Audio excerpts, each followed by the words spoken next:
Good afternoon, everyone. Good afternoon. Okay. So, today, we are going to learn about cognitive development. This means how we think, solve problems, and understand things around us. Ano po? So, sa age nyo daw po, dapat marunong na tayong mag-isip, mag-solve ng mga problems, at mag-groupings or ma-identify kung ano ba yung pagkakaiba ng mga bagay. So, kaya nyo po ba yun? Okay, so today, let's practice. May ipapakita ko sa inyong mga larawan, ano? Sa tingin nyo, alin daw po kaya dito ang hindi kabilang? Alin? Alin daw po? Ang mundo. Mundo ba? Alin kaya? Orange. Orange. Ano? Dahil ang orange daw po ay, ano siya? Bilog. Bilog. Ano pa? Bukod sa bilog, siya po ay? Ano ang orange? Maasim po. Bukod sa maasim, ang orange daw po ay prutas. Ano? So, ito pong dalawa ay gamit sa school. Ano? Sige. O, ito naman daw po. Alin dito ang hindi daw po kabilang? Alin daw po? Mango? Sige. May iba pa po bang kasagutan? Alin pa dito ang hindi kabilang? Ang eraser. Dahil ang mango at cherry daw po ay ano? Anong uri? Siya daw po ay prutas. Ano po? So, eraser, saan po siya ginagamit? Sa school. Ano po? Sige. Very good naman, mga bata. Ano? Yan. Sige po. Now, class, cognitive skills help us think clearly, solve problems, and make decisions. For example, halimbawa ay ano, if I give you animals or object daw po, kayang-kaya nyo daw po siya igrupo ayon sa kanyang pagkakatulad. Ano po? Sige nga po. So, activity number 1 natin. Ready na po ba kayo? Handa ka na ba, Jaira? Okay po. So, bibigyan ko kayo ng mga larawan. At inyo itong igru-grupo. Saan kaya sila kabilang? Okay. Sige po. You may start now. Sige, igrupo nyo nga daw po.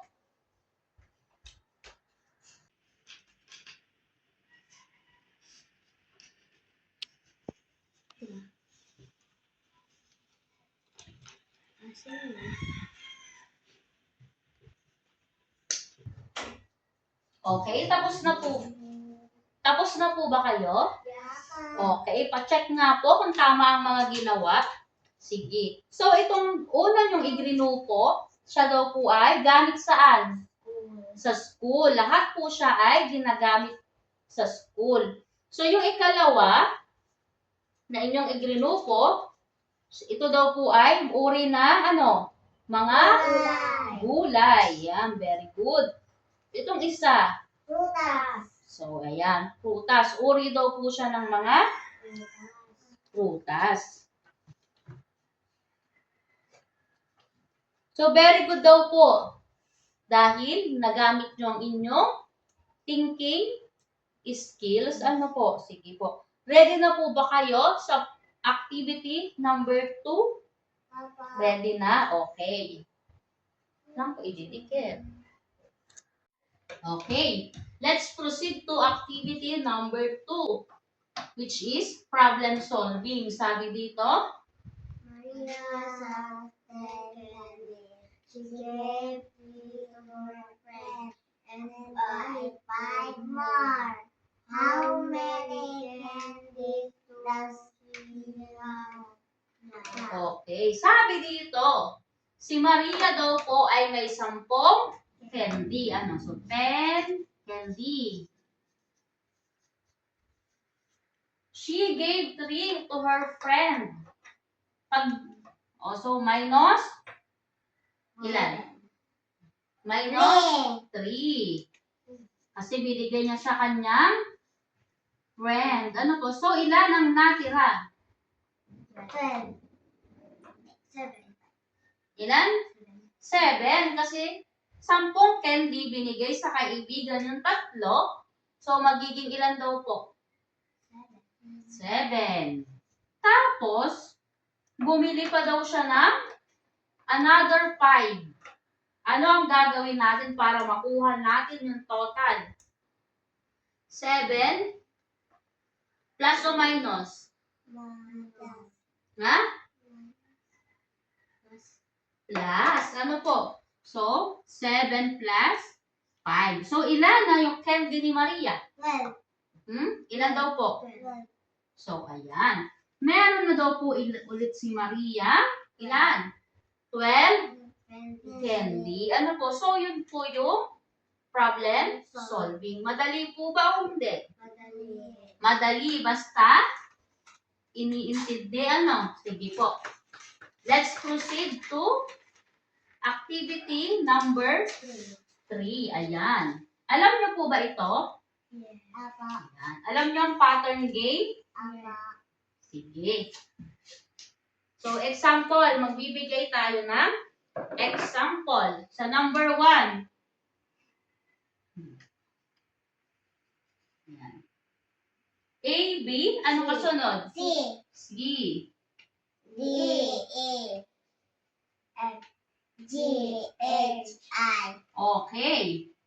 Jaira, pwede mo bang gawin yung ikalwa?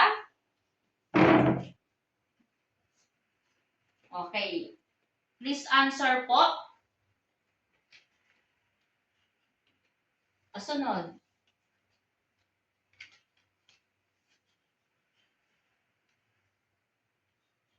Okay. Thank you so much po.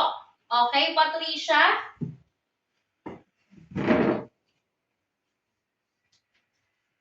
Okay, number 4. Gawin mo na rin. Paano daw?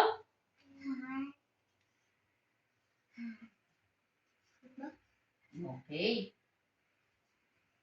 So, ito po ang tinatawag natin pattern game. Ano? So, correct. What pattern did you notice? Dapat daw po ay ano? Ano napansin nyo? Sa pattern natin? Madali. Ano? So, kaya-kaya po. Ano? So, very good naman po pala ang mga batang ito. Nakahuli natin activity. Ready na po? Okay. May ibibigay si teacher na situation. Halimbawa daw po, sabi dito, kung ikaw ay isang guro, paano mo daw po papatahimikin ang iyong klase na maingay? Unahin natin si Patricia. Kung ikaw ay guro, halimbawa, nasa loob ka ng classroom, ang iyong klase, ang iyong estudyante ay napakaingay, ano ang iyong gagawin? Sasabihin daw po ay huwag maingay. Ikaw, Jaira, anong gagawin mo? Kung ikaw ay teacher. Wag, sasabihan na wag makulit. So, very good naman po pala. Ano? So, nice idea. You are using daw po your reasoning and decision-making skills. Ano po? So, ngayon, ano daw po ang ating pinag-aralan tungkol po daw saan? Pattern. Ano pa? Ano pa? Ha? Plus, problem solving. Ano? Sige po. May mga katanungan pa po ba tayo? May tanong po kayo? May tanong? Naunawaan po ba ang aking pinag-aralan? Naunawaan nyo? Okay, so very good naman at naunawaan. So, maraming salamat sa inyo at magandang hapon. Thank you so much. My God, ulit si Patricia paiyak na wari-ari.